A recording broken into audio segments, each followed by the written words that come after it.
Welcome to the Gynarchy Podcast. This is your host, Dr. Kirti Patel. Here we place women's health and feminism front and center where they belong, engaging in conversations that range from the fundamental to the fearless. With insights from expert guests, we aim to break through the barriers of the patriarchy and envision a new world led by the Gynarchy. So let's get started and dive right in. Okay, welcome to the Gynarchy Podcast. This is your host, Dr. Kirti Patel. And today we're going to be taking a global perspective and talking about women's rights in India. And I have a very special guest today. Her name is Nisha Pahuja. Nisha is an Indian-Canadian documentary filmmaker who has received much acclaim for her films about women's rights in India, including the Emmy-nominated The World Before Her and the Oscar and Peabody-nominated To Kill a Tiger, which was just released on Netflix in March this year. So welcome, Nisha. It is so nice to have you. I'm so excited to have you. So lovely to be here, Kirti. Thank you so much for having me. I'm so honored. I really enjoyed both of your films. I kind of wanted to know a little bit more about you. I am guilty of visiting your Wikipedia page. And you're so impressive, but I want to know, it's an unusual path to take. As someone who did not grow up in India and grew up in Canada. I mean, I feel like there's some similarities. And I took a path that you see a lot of Indian people take, becoming a doctor. But this is a very unusual path. And I just kind of wanted to hear your story, like what inspired you? Sure. Well, interestingly enough, I was also supposed to be a doctor. So that was sort of the dream of my parents, right? So I have two brothers. One ended up being a lawyer, the other one an engineer, and I was supposed to be a doctor. That was the idea. That's funny. But I think I knew from a really young age that I was kind of fascinated by stories and storytelling. And I think just as a kid, I was constantly making things up, and I had a book, I had this little notebook, and I would write stories in the notebook. And I was sort of charged with walking some of the younger kids in my neighborhood back home from school, and I would tell them stories on the way. Like, it was just something that I kind of, I just always sort of felt like I had this very active desire, just this imagination and this desire to tell stories, which most children do, right? I think my parents were incredible in that it wasn't like they actively encouraged me, to pursue film or to pursue literature, which is what I ended up doing in university. But they didn't discourage me also. Like they didn't get in the way. They didn't interfere, which happens, I think, with a lot of South Asian parents, that desire to ensure that their children are secure and, Right. and have secure and stable futures, and I think they kind of get in the way a little bit. My parents never got in the way. Excellent. Yeah. So they always believed in you. No, I wouldn't say that. Oh. I wouldn't say that they believed in me. I would say that they understood that I had a very strong personality, that I was pretty willful, and that I tended to put my foot down and do what I wanted to do. And I think they eventually got exhausted and they just decided they were going to leave me alone and let me figure out my life. Well, so, even that is so amazing, yes. Just to recognize who your child is and just support them, because rather than trying to squash your spirit. Yes. Yeah. So, well, what brought you to working on Indian stories? Like in India, you grew up in Canada, right? Well, you were born in India and then grew up in Canada. Correct. What age were you when you came to Canada? I think it was like 4 or 5. I don't even remember anymore. I was really young. I was a child, so all of my schooling was here in Toronto. And I think what made me start making films in India. I mean, first of all, I studied English literature, so I didn't think about becoming a filmmaker. That was never a part of the sort of trajectory, that I had set out for myself. I'd always sort of thought I would become a writer. That was always my dream. And I wasn't sure if I wanted to pursue fiction. I thought I wanted to pursue fiction. And as I got older, I also thought about nonfiction. And I fell into documentary filmmaking really at the time, it felt accidental. Now it felt absolutely preordained and designed, right? If you believe in fate and a certain kind of force that has you aligned to what it is that you want to do. I think for me, and I think this is the case for immigrants everywhere, right? Especially if you're kind of growing up in a particular place and you're not seeing yourself reflected in that environment, which was, the reality for me. I didn't see any images of myself reflected in the media, the press, on television, the movies. And of course, that sort of starts to necessitate just a search for identity and a desire to understand who and what you are and the things that have, that other sort of part of you, that other cultural part of you. So I think my journey was just one of inquisitiveness and a desire to understand. And the very first documentary that I made was about Bollywood, and it was following a few South Asian Canadians. It was tracking the story of a few South Asian Canadians who go back to India to try to become Bollywood movie stars. What was that called? It's called Bollywood Bound, and I'm gonna have to look that up. It's really interesting. I'll send you a link. And interestingly enough, one of I don't know if you know Neeru Bajwa. Is that name familiar to you? No, but I don't watch a lot of Bollywood. I grew up watching a lot of Bollywood. I don't watch so much anymore. Yes, yeah. Well, Neeru she's a Punjabi actress, but she ended up becoming the most famous Punjabi actress in the world. Really? From Canada? From Canada. Yeah. Oh, very cool. And I actually, I documented her story when she was young and going to India for to try her luck. It's really incredible. That's pretty cool. Yeah, it's amazing.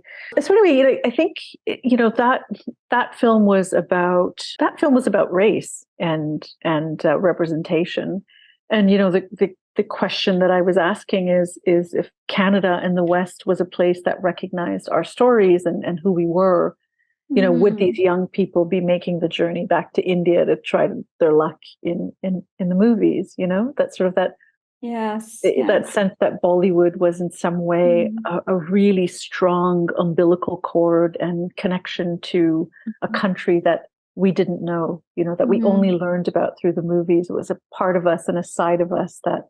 And of course, the irony being that, these confections are also fantasies, right? Yes. They're not real, and yet that was sort of our biggest connection to Bollywood. So I think for me, it was just a desire to understand, who I was and where I came from.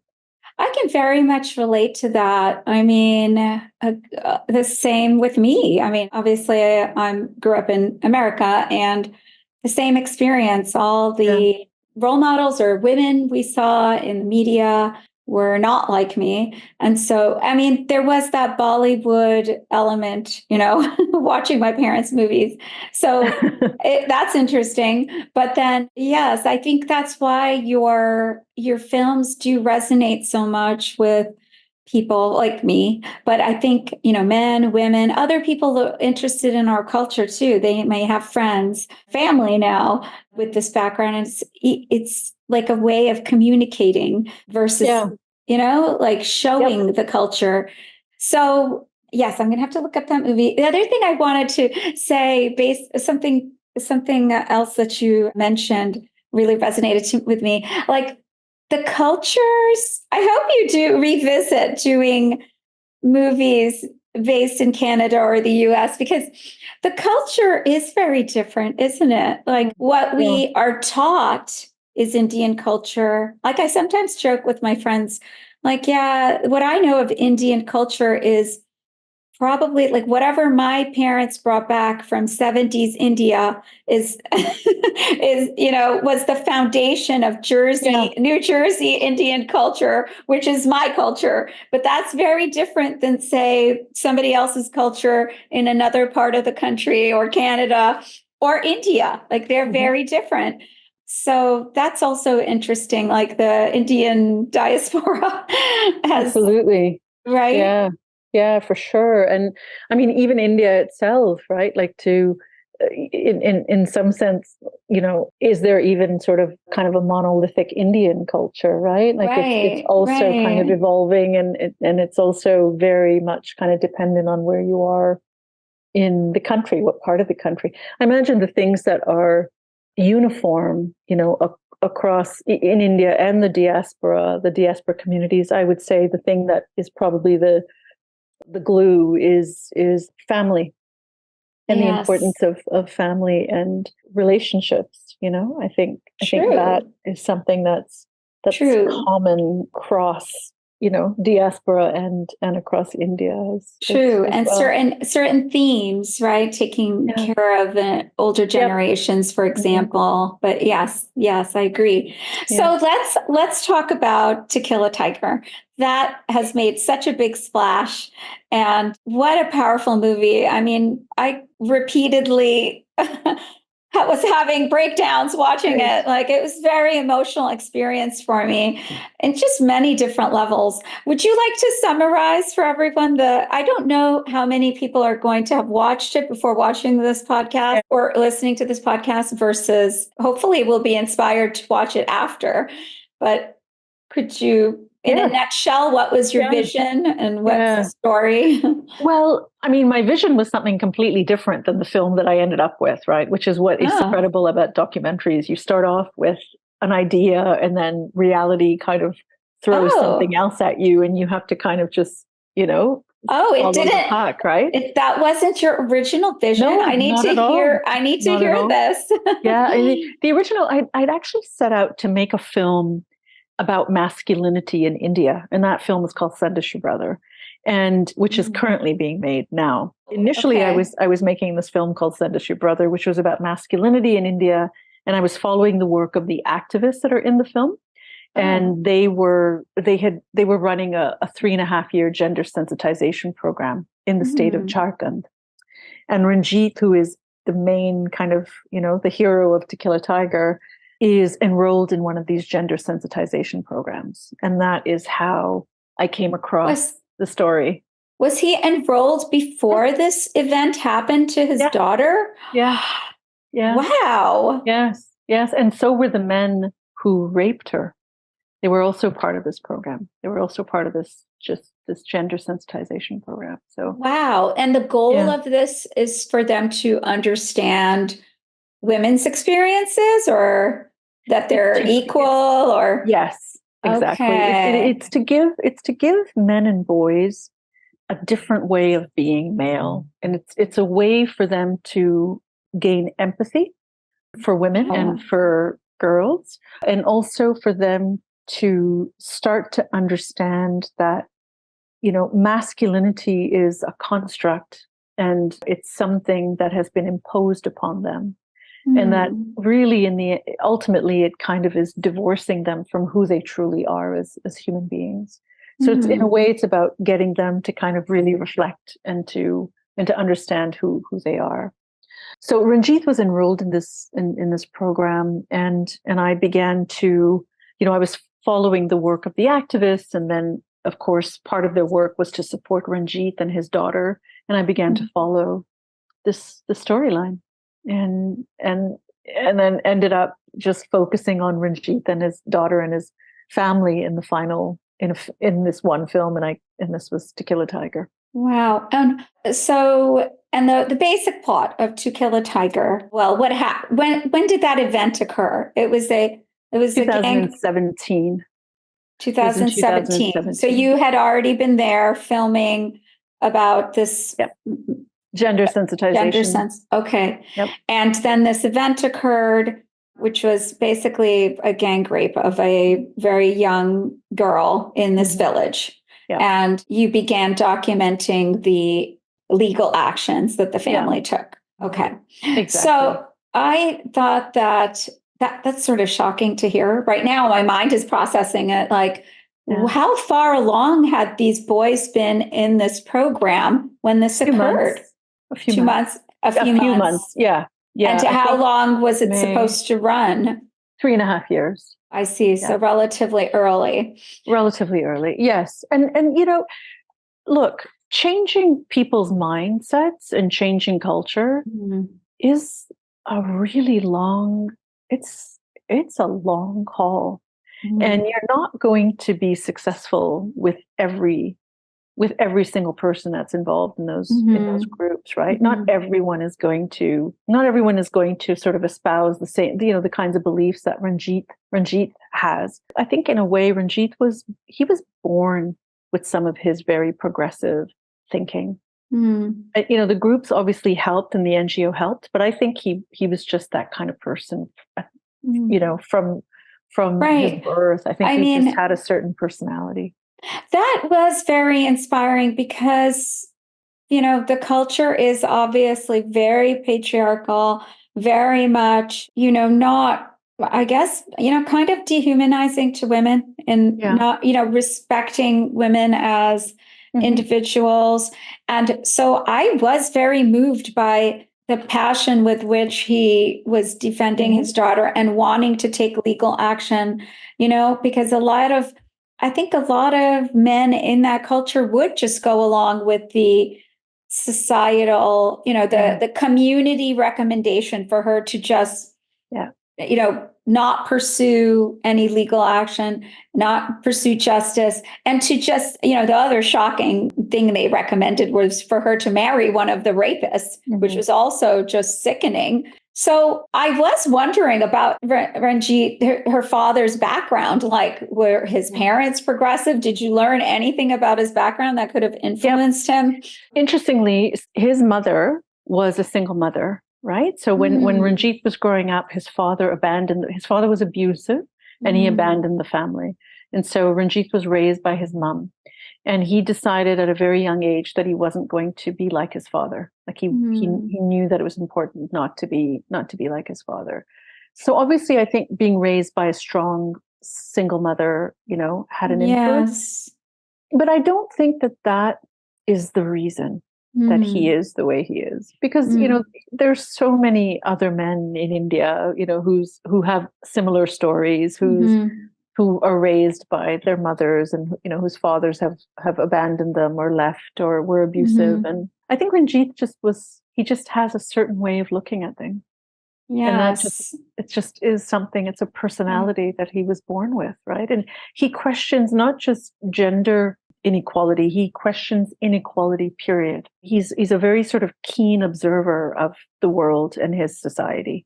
Right. So interesting. So a thinker, very intelligent. And the entire family was just very inspiring. I mean, including the mother. She also didn't tell him to back down. I mean, we saw other characters in the documentary, women included, who didn't think this was worth pursuing justice for Kiran. So her mother was also, the fact that she supported her was also something significant. And of course, Kiran herself, how brave. I thought that was also very sad how the community turned on them. And it must have been so uncomfortable to live there, you know? Yeah, it really was. It was extremely painful for the family. I think it still is. Now the community things are, healing. They are. Oh yeah. Yeah. Okay. Yeah, absolutely. And especially with Ranjit and even the fathers, right? Like they do actually communicate. They do talk. I think it's harder for mom to be, as she doesn't talk to the mothers of the boys, but Ranjit does talk to the fathers, the fathers of the boys. That's really interesting. It's really interesting because that turned those boys' lives upside down, and I think it's consequences of their actions, of course, but it's so odd to me that this family is blamed for the consequences of their son's actions, but yeah, I'm fascinated that they're still able to live there and that things are healing because parts of the movie or documentary, sorry, I was thinking how scary it must be. I felt they were getting death threats and there was fear that someone would burn their house down or kill them, terrifying. Yeah. It was, but they were just really firm. They really did stand their ground.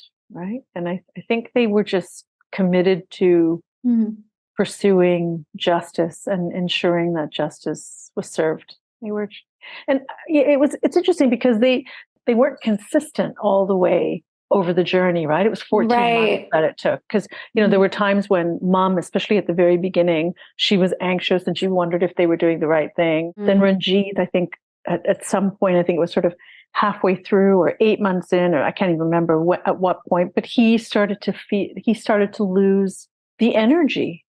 Right? Yes. Because it's there's the pressure of the community, there's the money. Yes, the financial pressure. Yeah, there's so much kind of for them to deal with, and it's eating away at him. And I think he also lost hope at one point. But the person who never ever wavered was Kiran, the survivor. She never wavered. Yeah, there was that part of the documentary. I think she was interviewed alone. Also very moving, and just how steadfast she was in wanting, needing this for herself too, and I guess that is the idealism of youth too, right? Isn't it? Just no. I wouldn't say that actually, because I think she's an exception, and the majority of people, right? Because sexual violence also happens to boys, right? The majority of people, and that's that's all over the world. It's not just in India, right? Sexual violence survivors around the world hesitate to come forward and to speak up. They're terrified. And that sense of shame and feeling like somehow it was my fault, that's a universal experience, as is the justice system being stacked against them. That's common around the world, and that's a good point. Yeah. And one thing before we get back to Kiran, one of the things that's really important, I think, for people to understand is India actually has very strong laws around rape, and their conviction rates are actually much higher than a lot of places around the world, right? Okay, I didn't know that. Yeah, I didn't know that. If you look at the stats in the United States versus India, there are far more people who are convicted in India, and far more cases that come to are heard and convicted. Okay, that's impressive. I mean, we do know this needs to, this absolutely needs to improve everywhere, but that's all fair to hear. Yeah, and it does. But sorry, I just want to get back to Kiran. The thing about her that is so exceptional is it's what you said earlier. Like, she knew she had to do it for herself. There's something about her, and she's still that same person, right? She's still that kind of strong person, very much strong, independent, thinks for herself, and like her father, she's also a thinker. She's a thinker. There's a real deep kind of philosophical. She's a deep philosophical nature. For me, I think what really kind of impressed me about her is she has really tremendous self-esteem. That's wonderful. Yeah, I love that. I mean, I think that comes from her parenting, Comes from her parents. It really does, especially her father, right? It really comes from her father, because he taught her how she should look at herself and what it is that she deserves. Yes, I'm a very big believer in that. I personally have a dad like that, and I credit both my parents, but there is something to that, a father putting a lot of faith and having a lot of belief in a daughter does help so much in this Very world. Very much. Well, it's a patriarchal world, right? Right. Yeah. So I'm going to, spoil it by saying those boys did get convicted, which was so satisfying. And I guess I wanted to ask what their sentences are. I don't think maybe that was covered at the end of the documentary. Yeah, it is. It's covered in the film. Their sentence is announced. I will say, and it ended up being a really, really long and harsh sentence. And it ended up being a landmark decision in the state of Jharkhand. Okay. Oh, yes. I think I remember that. And it's a really curious thing, isn't it? Because there's a part of you that feels that justice was served, right? And you sort of celebrate for the family. And I think there's another part where you realize how tragic this is.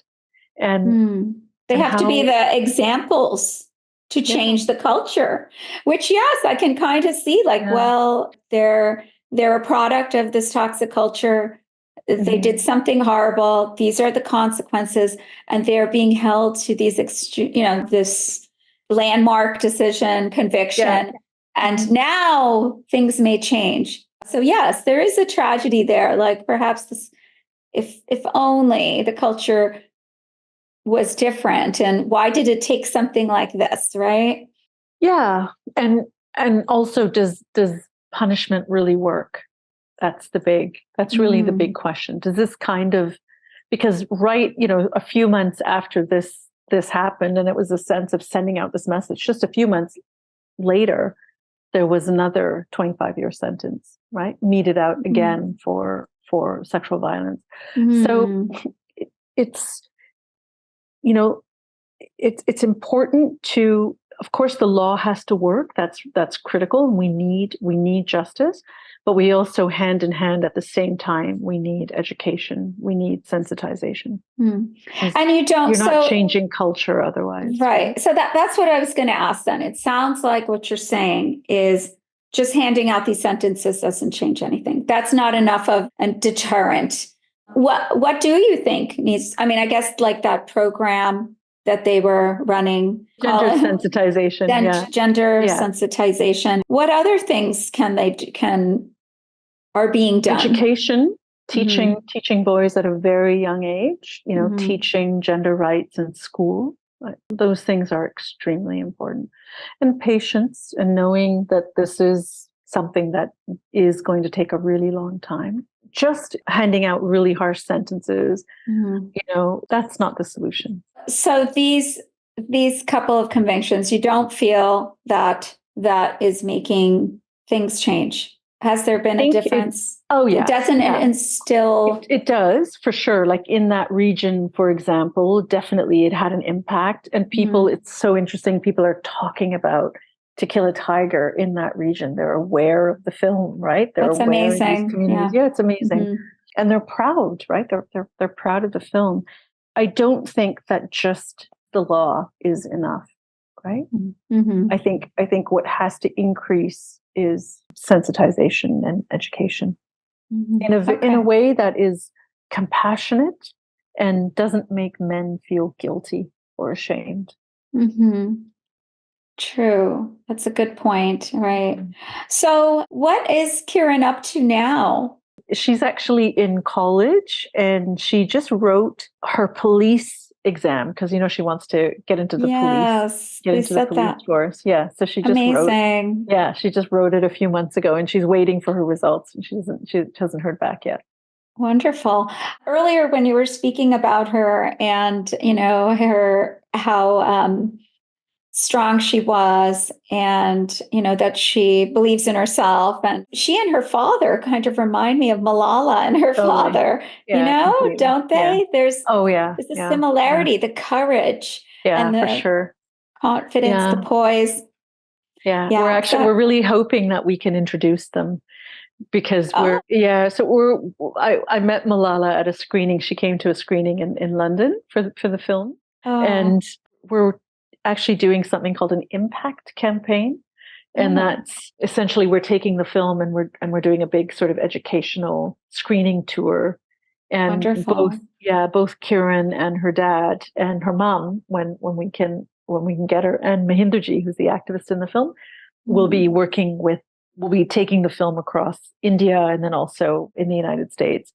And we're really hoping that we can do certain screenings with Malala and her dad. Wonderful. And Kiran. Yeah. These are just amazing women, young women. And I just would love to see more and more women like this highlighted. And that reminds me now, of course, to talk about your other film, which I watched, Worlds Before Her, which also, I mean, I just love these young heroines that you're covering. Their stories are so interesting and important, you know? Mm-hmm. So The Worlds Before Her follows two young women, and one is in a pageant circuit, and another is in this fundamentalist Hindu camp, like kind of a camp leader, right? Yeah. Mm-hmm. What a unique story. I mean, how did you come about working? And their two paths are so different, and yet both paths highlight these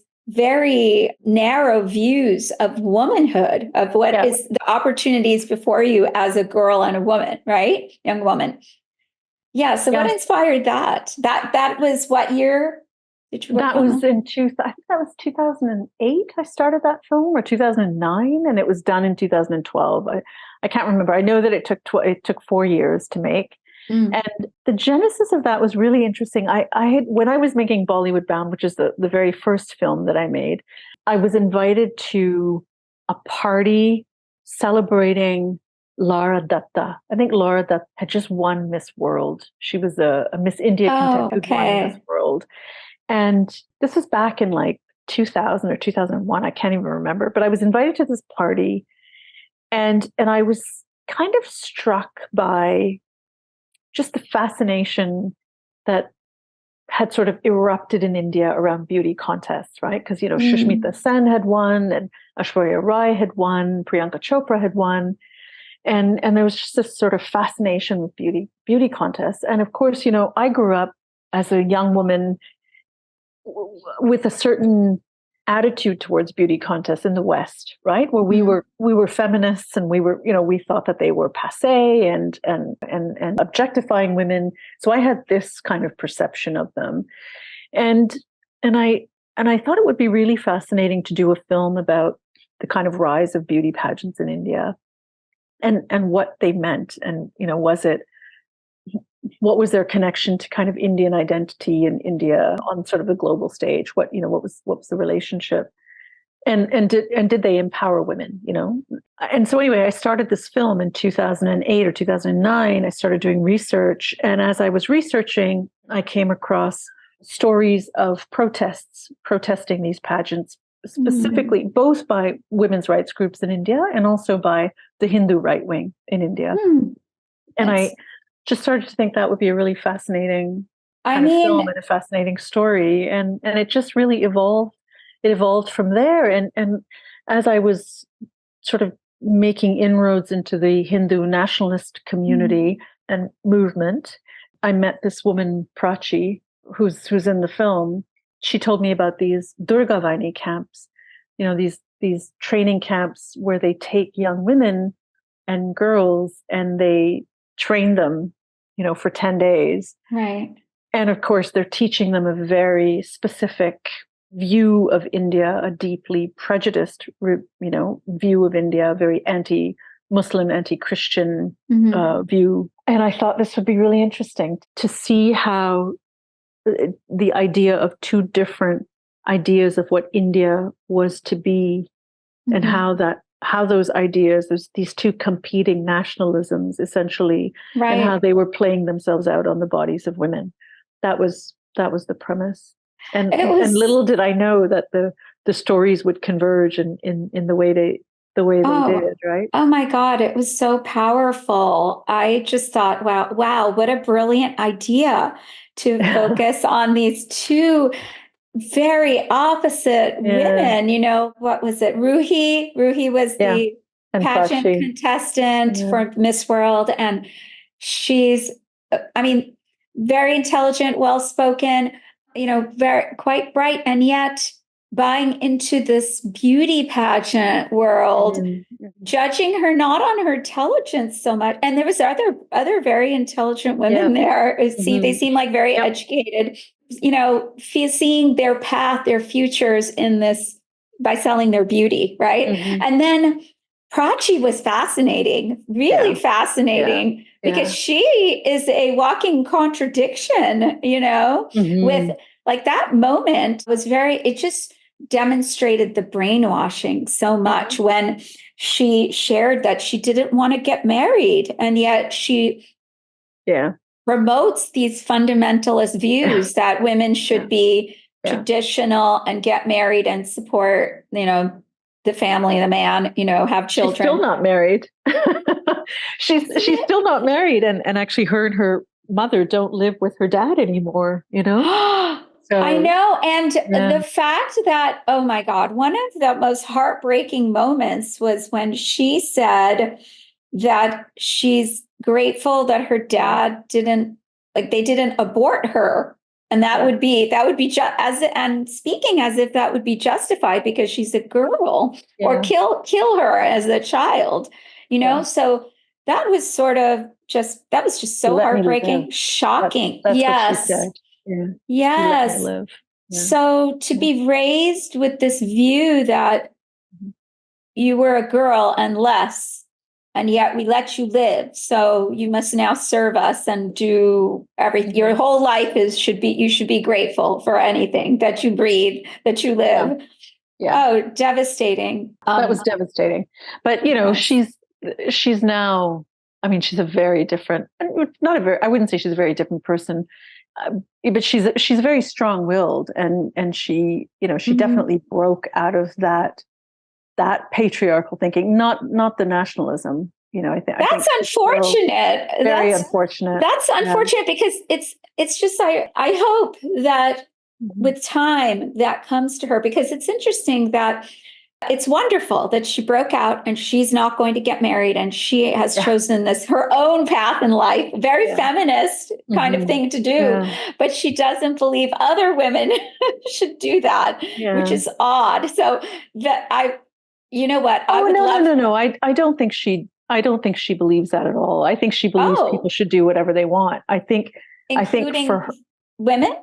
Oh, yeah, absolutely. Yes. I think it was just something that she was being forced to say because she didn't feel like she had a choice, and those camps, they allowed her to be this kind of strong, authoritative person, right? Which is her nature. Yes. Her nature is that. And so it allowed her to do that. But no, I don't think she ever believed she ever believed that, girls and women should just sit at home and cook. She felt like she had to say that because she had no choice, interesting. Says, she good. Doesn't have a choice. Yeah. Good to hear. The really unfortunate thing, of course, is that of course, the really deeply unfortunate thing is that her political beliefs haven't changed. Evolved. Okay. She's still young and right. Yeah. So, and she hasn't hit up against maybe, that she hit up against her father wanting her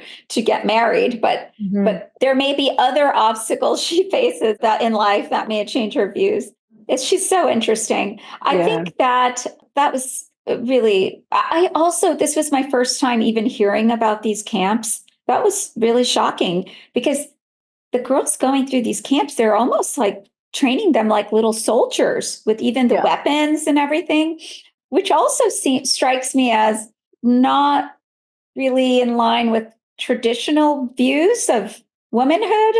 How do you explain that? That's kind of interesting. They were building, because the camps were kind of promoting. Well, they were just using them for a larger project, right? Which is kind of a nationalist project. Okay. So interesting. And that's what was so strange, because you're getting these mixed messages, right? You've got to be strong and powerful, but then you also have to go home and make dinner, and get married and have children. So, and the other interesting thing is you're filming, these pageant queens and these fundamentalist, leaders and girls in the camps.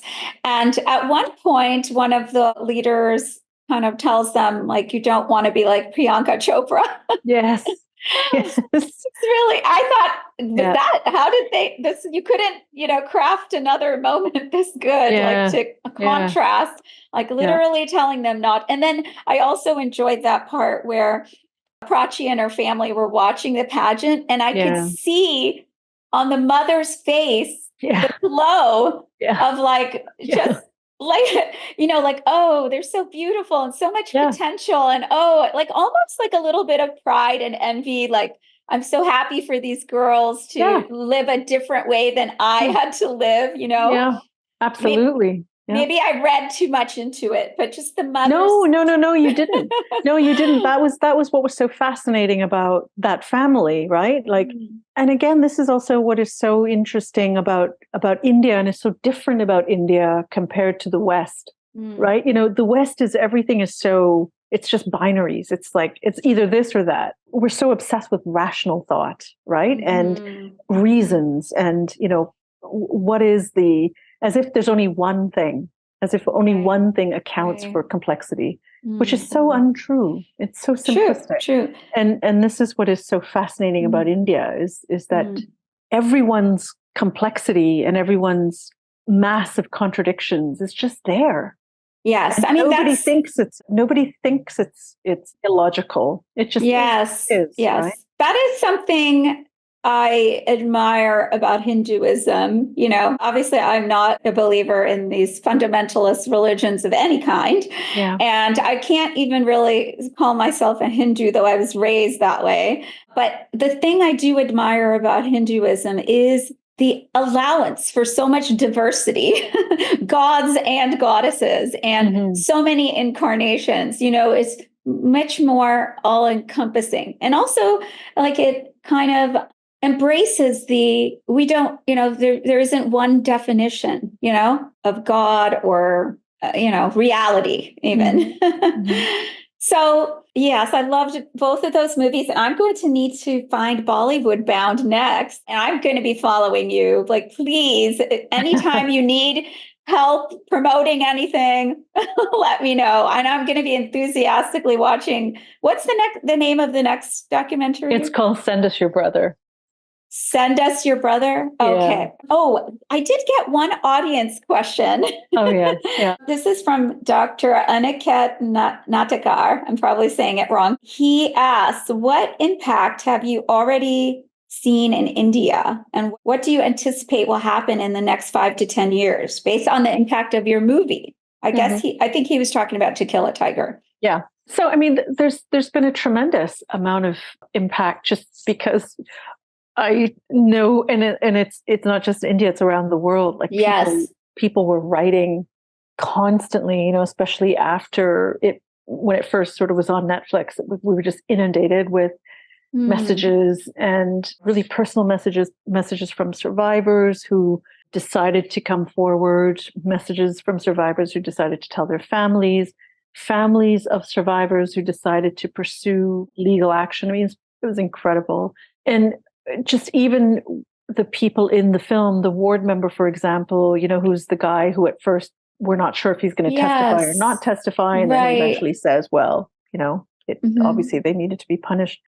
He saw the film and he loved the film, loved the film, and said that he felt ashamed of himself for what he put the family through, and he felt the community needed to see the film to understand what they put the family through. That's really beautiful. It's very, very powerful. Yeah. So there's been a lot of people obviously feeling something. Yes. And now what we're doing, of course, is now we're going to actually do targeted work with the film. And in India really or else? Oh, well, you mentioned around the world, but in India and the United States. Yeah. I would love for it to be seen in every little village in India, and everywhere, really. Yeah. Please tell my audience where we can find all your films, and also where they can follow you if they'd like to hear your thoughts or see what you're up to. Yeah, sure. So To Kill a Tiger is available globally on Netflix. the world before her, I have no idea where one can watch it. Maybe you can fill us in there. Well, I was telling you that my kids showed me a way to just basically request a movie with my technology, and it basically popped up and it gave me a platform that was showing it for free. So I was able. Oh, great. So I'm not. I guess people should. I guess they should Google. Just Google it. Ask your children. Yeah, just Google it. Exactly. But, Google it, and it should. It might be on Google Play and YouTube. I think it was on Amazon. I think you had to buy it on Amazon. But if it's available for free, like, watch it. And I would have paid for it. So I don't know what platform it was streaming for free that particular week. Yeah, but, that's great. That's great. It just needs to be seen. Yes, it's great. Does need to be seen. So, and would you like anyone to, where else can they find you? So you can find me on Instagram, Nisha P Pics, Nisha Ppics.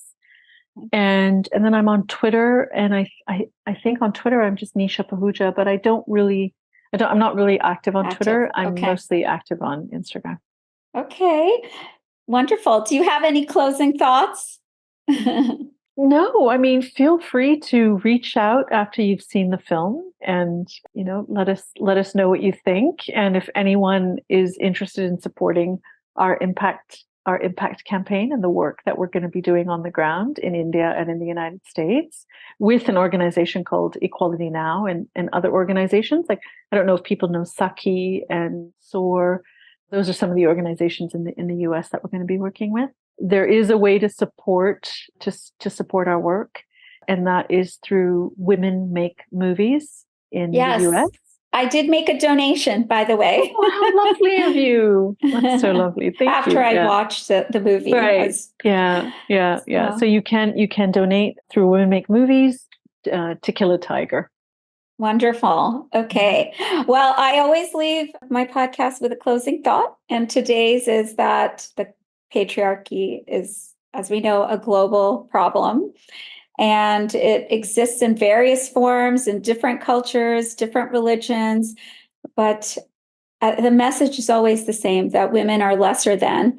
And in the Gynarchy, we know that is not true. And we work daily to try to empower women and to educate men about the truth. So down with the patriarchy and up with the Gynarchy. That's my little motto. Well, thank you so much, Nisha. It was wonderful speaking with you today. You too, Kirti, and I love your motto. So. It's going to be on t-shirts. I will have to send you. Bye. Please. Bye-bye. Did you enjoy this episode of the Gynarchy Podcast? Know someone else that might enjoy this conversation?